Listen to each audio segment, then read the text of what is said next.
I am a songbird. Hey guys, it's time to go on a morning trail hike. This morning I wanted to talk about coffee. People asking about, whether they should cut out caffeine, whether, since they've cut it out and they haven't had it for so long, is it such a bad thing to have it once in a while? Like, should they add it back in? Because, it is a plant food. It comes from the coffee bean, which is actually a seed from the coffee arabica plant, which grows in South America. Ooh. It's really muddy lately because it's been raining, so sorry if I slip and you guys tumble to the ground. I'll try to catch you. So with coffee, let's talk a little science right now. How does caffeine work? Caffeine is the ingredient in coffee that gives you that buzz, that kind of flow of energy, better body coordination, faster flow of thought, wakefulness, and prevents drowsiness. So how does it do this? Well, caffeine is very structurally similar to adenosine. And so in our brains, it can act as a competitive inhibitor to our adenosine receptors. So throughout our daily activities, just thinking, doing, exercising, moving, adenosine builds up in these adenosine receptors in the neurons in our brain. And when there's enough of this buildup, it triggers like just a series of events that eventually induces drowsiness, and then we start to feel tired, and then we happily go to bed.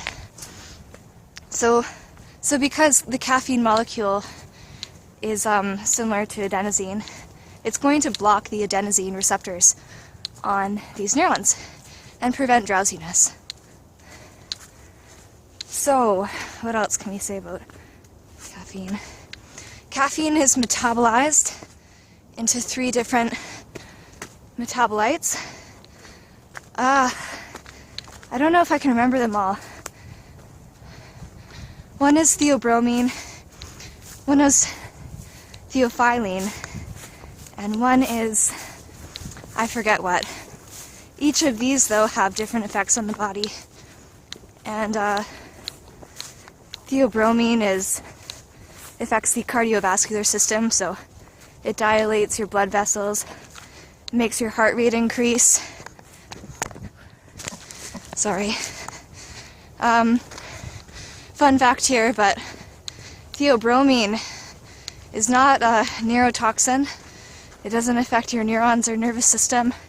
It affects your cardiovascular system, so I'm sure you've heard someone in particular say that cacao theobromine is a neurotoxin. It's not. Caffeine is, though, because it does affect the neurons. Anyway, so this is why you get kind of the jitteriness from coffee. This is why I'm gonna go this way, there's less hills and stuff. And this is why you feel more awake. So, it sounds pretty good so far, right? Like, if you ever needed a pick-me-up, or if you were feeling tired, it could be a good thing. However, there are some side effects that aren't so good that you should be aware of. I'm not going to tell you in these videos whether you should or shouldn't consume something. I'm just going to give you some facts and then you can decide. I think that's fair, right? So, we talked about the metabolites having their own effects, and theobromine in particular, dilating your blood vessels. This is one of the main reasons why it acts as a diuretic, which means that it causes water to be released. So this is going to make you urinate more and can pose some risks for dehydration. Because we need a certain amount of water, anything that releases water in an unnatural way, meaning that it's not kind of regulated by your own body, it's being regulated by the caffeine, it's going to pose some issues, possibly. Like your skin may lose tautness because it's being dehydrated. Some of the metabolic reactions in your body could be limited because all metabolic reactions occur in a medium of water. So there's that to think about. There's obviously sleep issues. You may think that, just because you're drinking coffee, onset of effects is about 45 minutes, and then the effects kind of dwindle down after 6 hours. And so you may think, okay, well, 6 hours, that's, if I drink it in the morning, then that is plenty of time to get back to normal before bed. And a lot of people don't have issues sleeping with coffee. However, one of the effects of coffee is that it increases the amount of adrenaline and cortisol that are released from your adrenal glands. And so, we know that cortisol, high levels, prevent entering stage 4 sleep. And high amounts of cortisol can prevent onset of sleep. The adrenaline, should be flushed out of your system by then. But it's the cortisol that kind of is harder to regulate in your body because your body feels like something's wrong. It's a stress hormone. And it's going to make sure that it takes care of you when it realizes that something is happening. There's an environmental situation where cortisol and adrenaline are being released. Like maybe you were running away from something that's chasing you. So, that cortisol, one of the effects is it stimulates appetite. And so you may find that, coffee works as an appetite suppressant in the short term. But when you do end up eating, you may find that your appetite is really ravenous. Like, you just feel like eating so much more. And this is because of the cortisol. Your body is trying to refuel you because it assumes that you would just, come out of a stressful situation. But maybe you didn't. Maybe you drank coffee to get that last pile of paperwork done. And that's not something that would warrant extra consumption of calories, So, should you drink coffee? Should you not drink coffee? There's a few other factors too, like how often are you drinking coffee? If you're drinking it like once in a while with friends, like in a vegan latte or something, if you're going out with friends, I don't think it's a problem. But if you're using it as a drug, for the drug's effects of wakefulness, then you need to ask yourself, well, why? Like, why am I tired when I wake up in the morning? And normally when you wake up around 8 a.m. or depending on your body's kind of naturally designed rhythms, your cortisol is naturally high around 8 a.m. And so you should feel rested and awake when you first wake up. You should feel like, just naturally awake and ready to go. And if that's not happening for you, if that's not the case and you're waking up and you're feeling like, you didn't even sleep or you didn't sleep well, then you need to think about why that is, and adjust, what you're doing and experiment to see if you can get a better outcome. So, maybe you are not getting enough vitamins or minerals. Maybe your food is too refined or too processed where, you're getting maybe enough calories, but you're not getting enough vitamins and minerals to do anything efficient with those calories.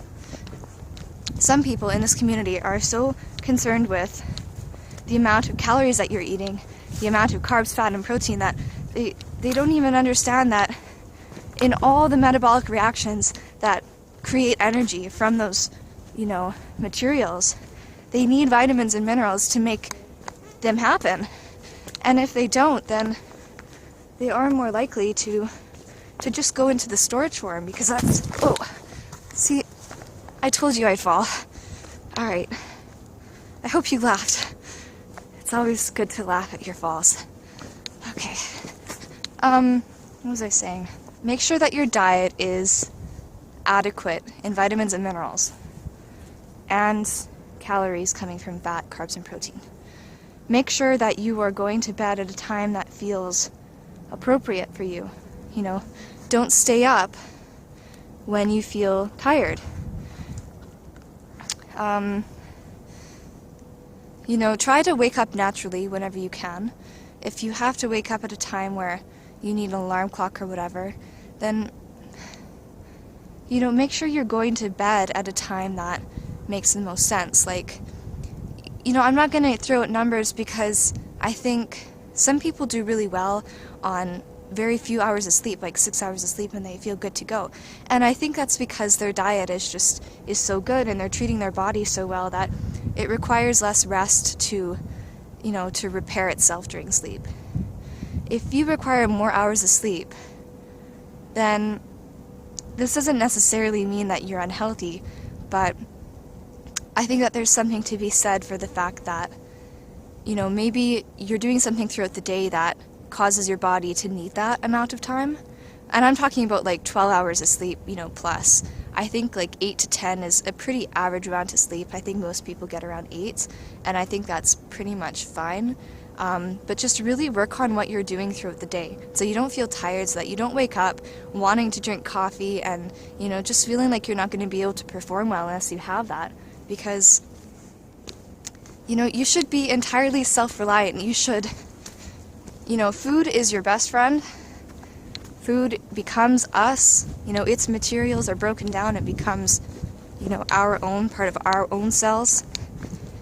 But you shouldn't need to use drugs to, you know, to regulate how you feel. You know, that should be self-regulated.